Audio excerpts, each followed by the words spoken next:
Être frontalier suisse, c'est génial, ça a de gros avantages. Est-ce que donc les Français sont mal vus en Suisse? Tout quitter pour devenir frontalier suisse, est-ce que c'est risqué? Je vais répondre à 8 questions pertinentes que j'ai sélectionnées pour vraiment vous donner mon retour, mon feedback un peu sur 3 ans à la frontière suisse.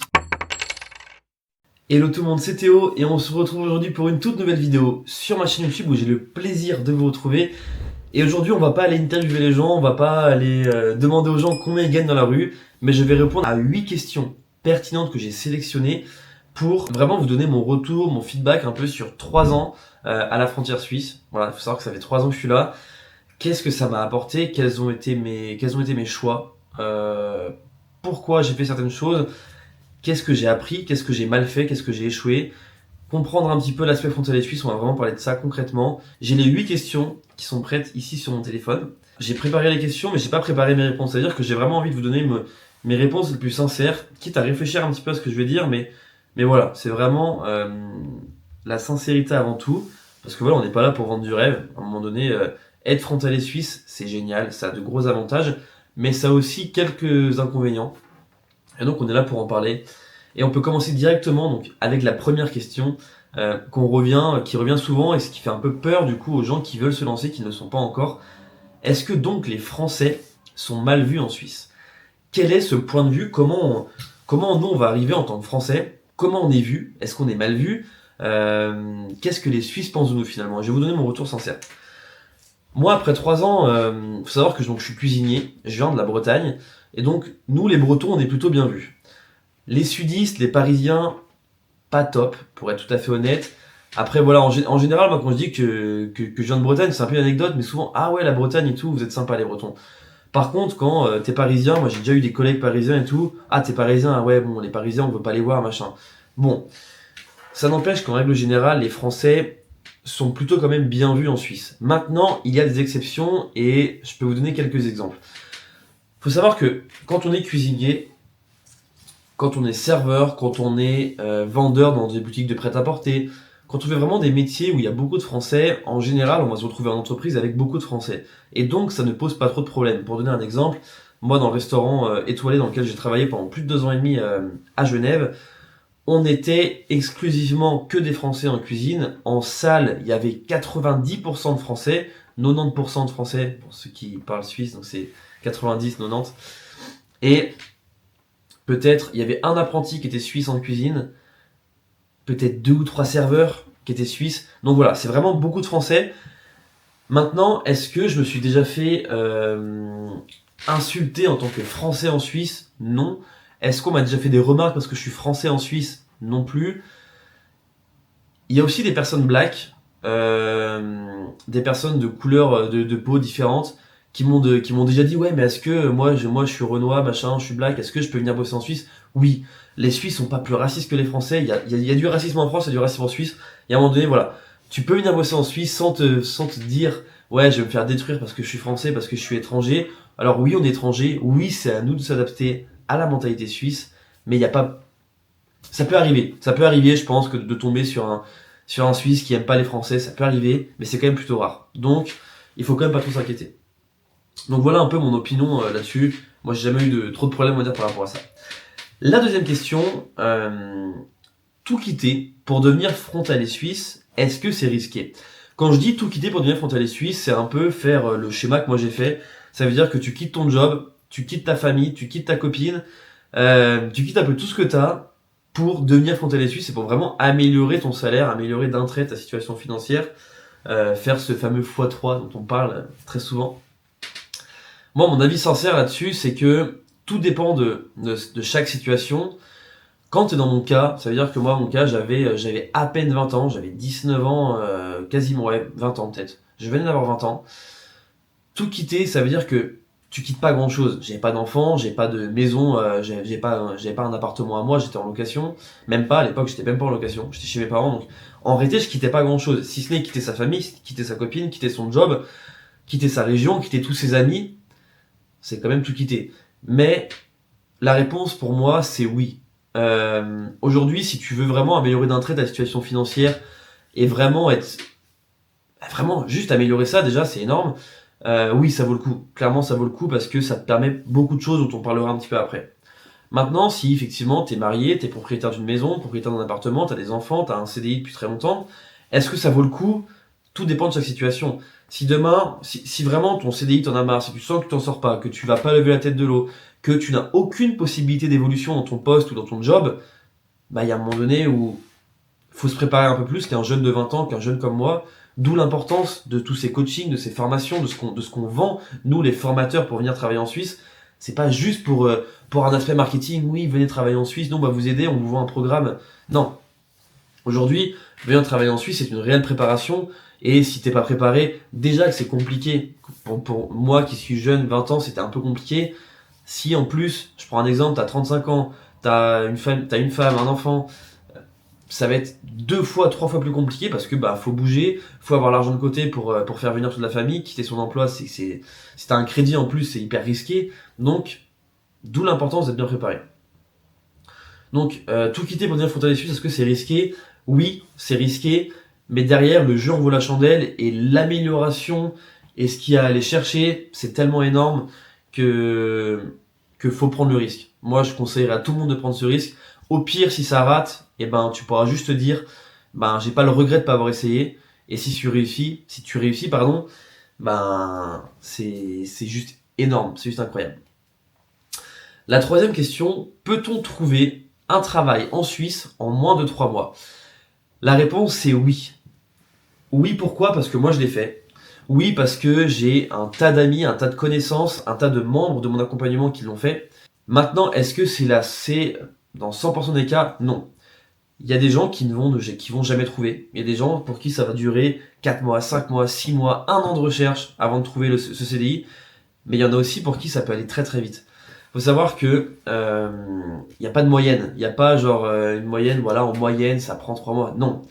C'est ça pour le coup, c'est un peu, il y a une part de chance, mais il y a aussi une grosse part de préparation. C'est-à-dire qu'à un moment donné, si t'as pas mis toutes les chances de ton côté en faisant un CV adapté au marché suisse, une lettre de motivation en béton qui va vraiment te démarquer de la concurrence, une expérience solide, ça malheureusement on ne peut pas l'inventer, il faut vraiment l'avoir de base. Bah déjà si t'as tout ça, ce sera quand même vachement plus simple pour toi. Maintenant, il y a aussi le secteur d'activité. Si demain tu te pointes dans un secteur qui est bouché en Suisse, ce sera forcément plus dur, plus complexe, plus long. Par contre, si tu es dans un secteur où tu sais que ça recrute, il y a de fortes chances qu'effectivement en 1 mois et demi, 2 mois, ce soit réglé. Donc je peux pas donner de moyenne, mais maintenant, ça peut quand même aller très rapidement, surtout avec un accompagnement. Et justement, en parlant d'un accompagnement, je te laisse un lien qui sera présent juste en dessous de la vidéo dans la description. Au travers de ce lien, tu trouveras la présentation complète de mon programme Devenir frontalier suisse en moins de 90 jours, qui a aidé aujourd'hui plus de 50 personnes à passer le cap et à vraiment améliorer d'un trait leur situation financière, mais surtout personnelle. Tu auras le témoignage de mes participants et voilà, si vraiment tu as le feeling avec moi, ce sera un réel kiff de te compter parmi nous et de t'accompagner. Mais c'est pas juste l'aspect accompagné, c'est surtout si toi, tu veux mettre toutes les chances de ton côté. C'est-à-dire que si aujourd'hui, tu te sens d'avoir les épaules de faire ce changement, tu te chauffes vraiment à faire ça, bah moi je te dis, let's go, rejoins-moi et ensemble on va créer ton avenir, on va créer cette situation que tu désires tant, depuis tant d'années sûrement, et ce sera avec un grand plaisir de t'accompagner là-dedans.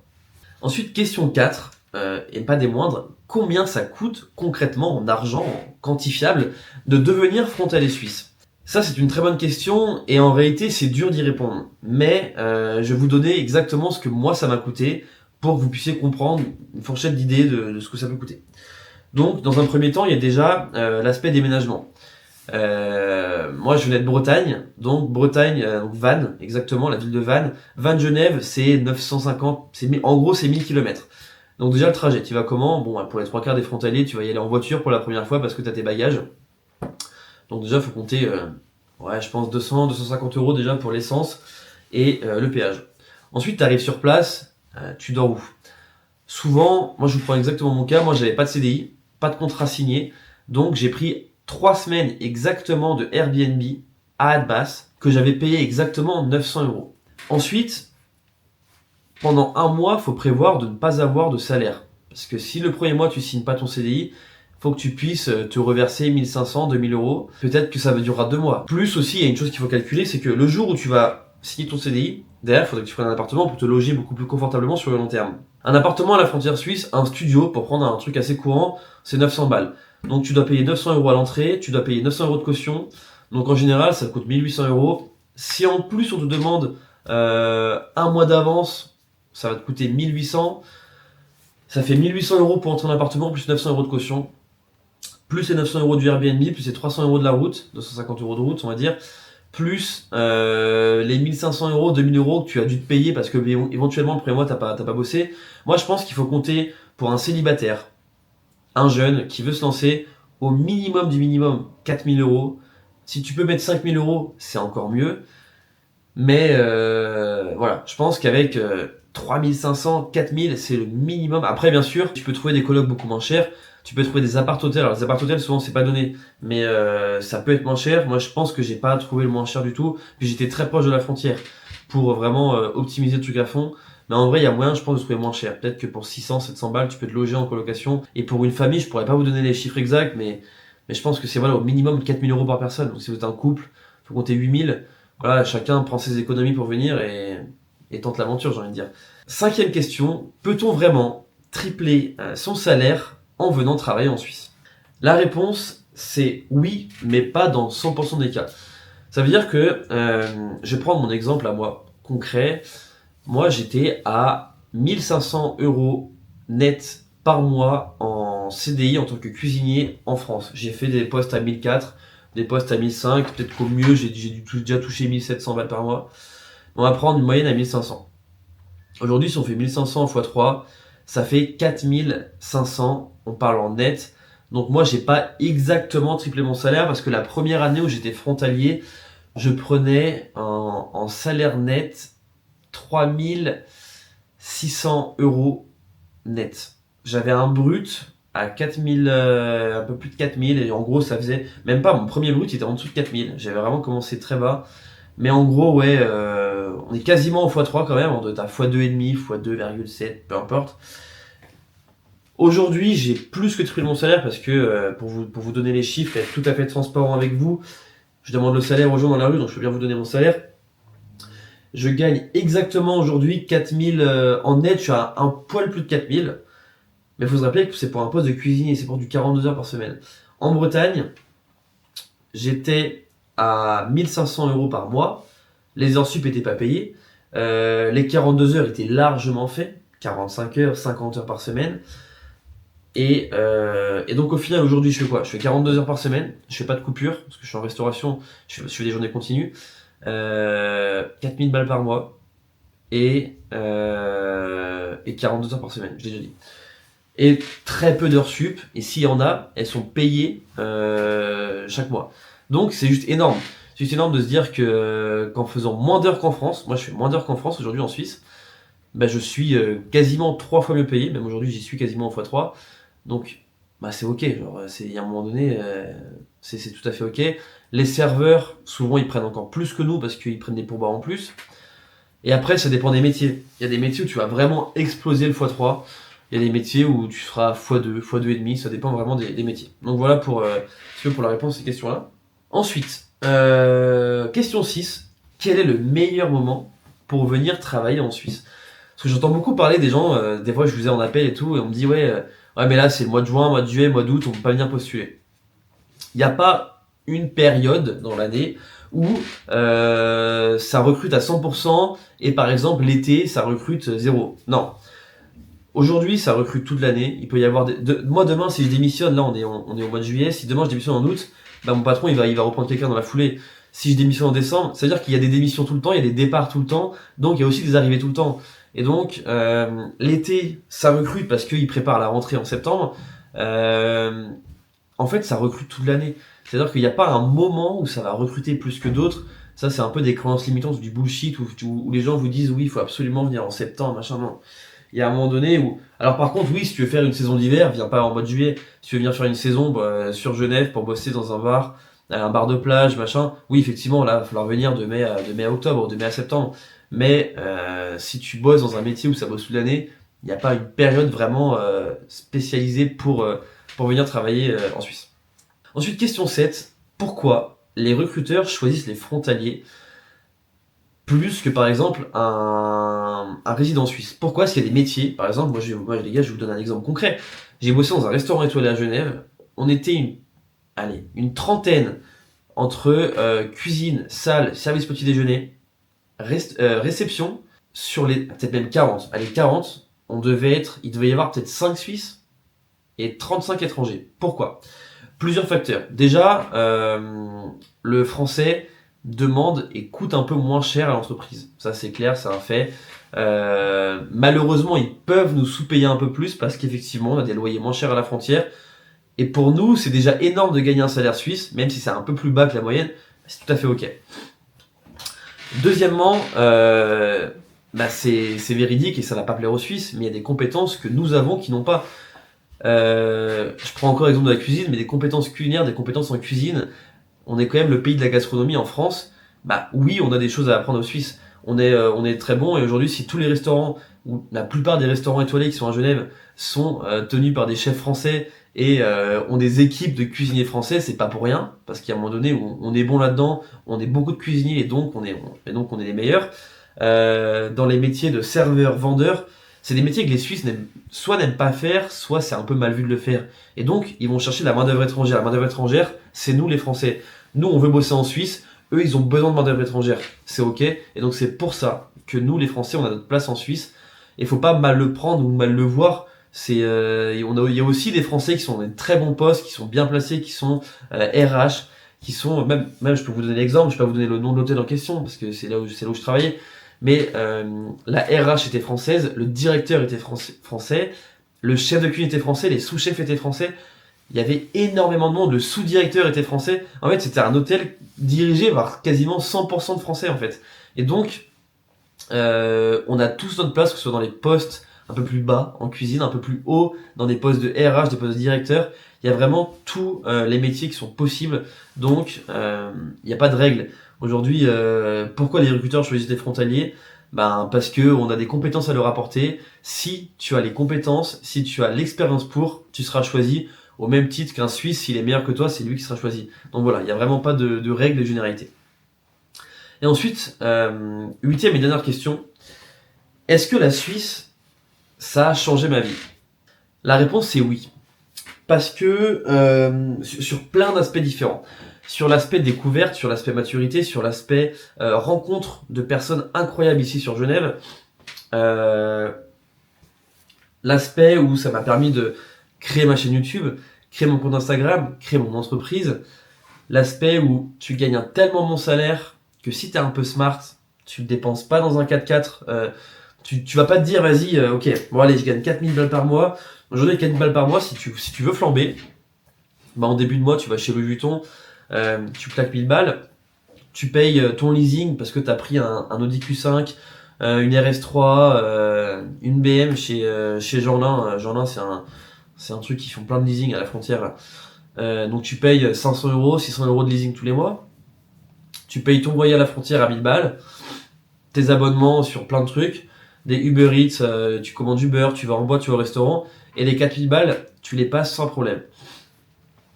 Par contre, si t'es un peu smart, allez, tu vas peut-être le faire 1 mois, 2 mois, tu vas te faire kiffer, tu vas sortir en boîte, acheter des belles sapes. C'est bien, mais c'est pas ça la vraie richesse. Aujourd'hui, si t'es un peu smart, je me répète un peu, mais t'achètes un PC, ok, t'achètes une caméra, tu crées un business, t'investis en immobilier, tu te sers de ton argent pour investir en crypto-monnaie, en bourse, pour trader, pour faire de l'achat-revente, pour voyager. Même si voyager, c'est pas la chose la plus, c'est pas le meilleur des investissements, mais c'est quand même un investissement parce que ça permet de découvrir une culture, le monde, et ça peut t'ouvrir les yeux sur plein de choses. Et donc aujourd'hui, moi la Suisse, ça a permis de faire quoi? Créer mon business, vivre ma passion, la moto, ce qui est quand même une passion, même si ça m'a coûté 10 000 euros aujourd'hui d'acheter cette moto, mais voilà, c'est une passion de dingue et ça m'a pas ruiné. Ça m'a permis de m'équiper plus que possible. C'est-à-dire qu'aujourd'hui, la Suisse, pour moi, c'était un accélérateur. Si j'étais resté en France avec 1500 euros par mois, quand tu veux t'acheter une caméra, celle avec laquelle je filme, c'est 700 balles. 700 euros, bah, tu mets 3 mois à économiser pour te l'acheter. Un PC comme ça, c'est 1000 balles. Donc, bah, tu remets 3-4 mois de l'acheter. Un iPhone 16 Pro pour faire des vidéos, pour être à la page, pour poster toutes tes stories, pour te filmer un peu dehors, machin, bah, c'est 1000 euros. Un micro comme ça, c'est 150 balles.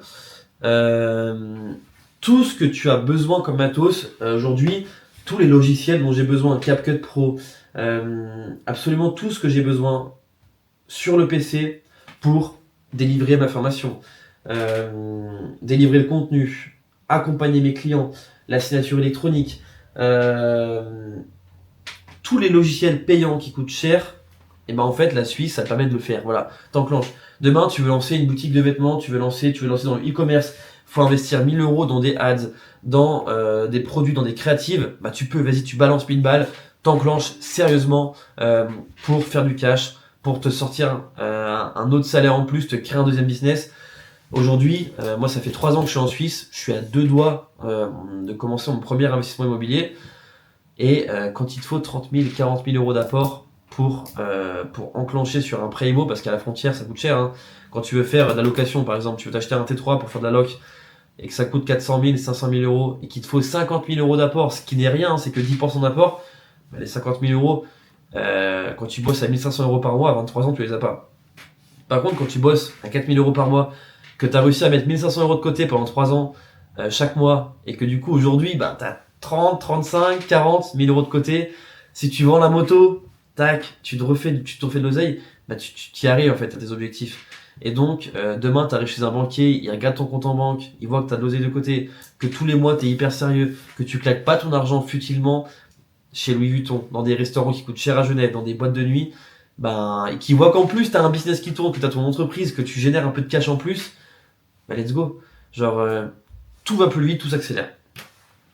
Donc, je vais vous laisser là-dessus sur cette fin de vidéo. Si toi aussi, qui me regarde, tu veux devenir frontalier suisse pour améliorer vraiment ta situation, te sortir un peu de cette routine peut-être qui te plaît pas actuellement, t'arrives pas à épargner, tu voudrais kiffer ta vie un peu plus, faire kiffer des proches, et ben je te laisse encore une fois le lien qui sera présent juste en dessous de la vidéo. Tu trouveras absolument tout ce qu'il te faut, la présentation complète de mon programme, le témoignage des participants. Tu retrouves tout ce que je peux t'apporter et donc mon aide pour faire ce chemin ensemble. C'était Théo, on se retrouve très vite sur ma chaîne YouTube. Je vous souhaite une bonne journée ou une bonne soirée. Ciao ciao à tous.